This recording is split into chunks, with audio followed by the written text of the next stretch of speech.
Bonjour à tous et bienvenue dans Sagesse et Richesse réunies. Aujourd'hui, nous allons aborder un sujet très important. Comment identifier et éviter les personnes mauvaises dans notre vie. Rester entouré de personnes positives est essentiel pour notre bien-être mental et émotionnel. Dans cette vidéo, nous allons explorer des signes avant-coureurs, des stratégies pour établir des limites et des conseils pour prendre ses distances. Installez-vous confortablement et commençons. Comment reconnaître les signes des personnes mauvaises? Pour éviter les personnes mauvaises, il est crucial de savoir les reconnaître. Voici quelques signes. Signe numéro 1. La manipulation émotionnelle. Ces personnes essaient souvent de vous faire culpabiliser ou de vous manipuler pour obtenir ce qu'elles veulent. Par exemple, un collègue qui vous fait sentir coupable de ne pas prendre en charge une partie de son travail sous prétexte que vous êtes plus compétent. Signe numéro 2. Le mensonge fréquent.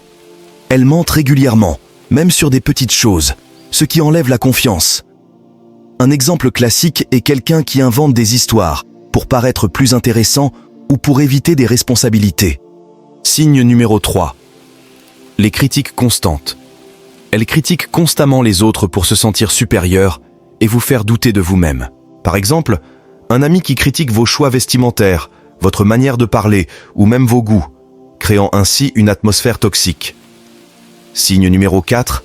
Le manque de respect. Elles ne respectent pas vos limites, vos opinions ou vos sentiments. Par exemple, un membre de la famille qui envahit constamment votre espace personnel ou ignore vos demandes de confidentialité. L'art de dire non. N'ayez pas peur de refuser des demandes qui ne sont pas raisonnables ou qui vous mettent mal à l'aise. Par exemple, si un collègue vous demande de faire son travail, dites « Je ne peux pas accepter, j'ai déjà mes propres responsabilités ». Dire non est un acte de self-care. Vous n'avez pas à vous justifier. Non, je ne peux pas, est suffisant. Rappelez-vous que votre temps et votre énergie sont précieux. Établissez des frontières. Limitez le temps que vous passez avec les personnes mauvaises et évitez les situations où elles peuvent abuser de vous. Par exemple, si un ami vous sollicite toujours pour des sorties coûteuses que vous ne pouvez pas vous permettre, proposez des alternatives plus abordables. Vous pouvez dire « Je préfère qu'on se voit dans des contextes qui ne nécessitent pas de dépenses excessives ». Cela montre que vous valorisez la relation, mais aussi vos propres limites. Prendre ses distances. Parfois, il est nécessaire de prendre ses distances avec les personnes mauvaises. Voici quelques conseils. Conseil numéro 1. Réduisez les contacts. Minimisez les interactions non essentielles et privilégiez les échanges par message plutôt qu'en face à face.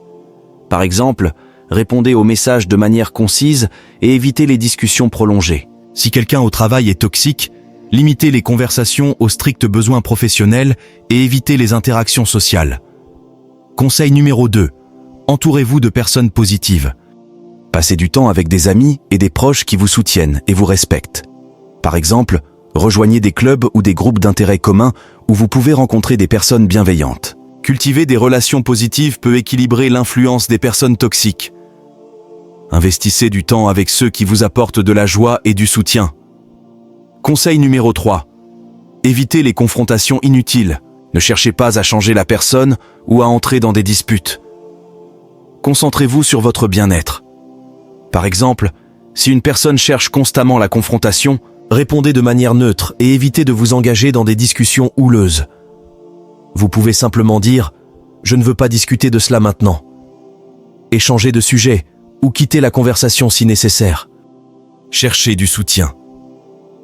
Il est important de ne pas affronter les personnes mauvaises seules. Parlez à quelqu'un en qui vous avez confiance. Discutez de vos soucis avec un ami proche ou un membre de la famille. Par exemple, partagez vos expériences et demandez des conseils sur la manière de gérer la situation. En conclusion, se protéger des personnes mauvaises est essentiel pour maintenir notre bien-être mental et émotionnel. En reconnaissant les signes, en établissant des limites claires, en prenant ses distances et en cherchant du soutien, nous pouvons créer un environnement positif et sain autour de nous. Prenez le temps de réfléchir à vos relations actuelles. Y a-t-il des personnes dans votre vie qui montrent les signes que nous avons discutés? Si oui, comment pouvez-vous commencer à établir des limites ou à prendre vos distances? Notez vos pensées et vos plans d'action. Cela peut vous aider à clarifier vos intentions et à rester déterminé. N'oubliez pas que la vie est trop courte pour être entouré de personnes qui drainent votre énergie et votre joie. Vous méritez de vivre dans un environnement où vous vous sentez respecté et valorisé. En prenant des mesures pour éviter les personnes mauvaises, vous faites un pas important vers une vie plus heureuse et plus épanouie. Nous arrivons à la fin. Merci d'avoir écouté ces paroles. Si ça vous a plu, n'oubliez pas de vous abonner pour ne pas rater les prochaines sagesses quotidiennes. À bientôt.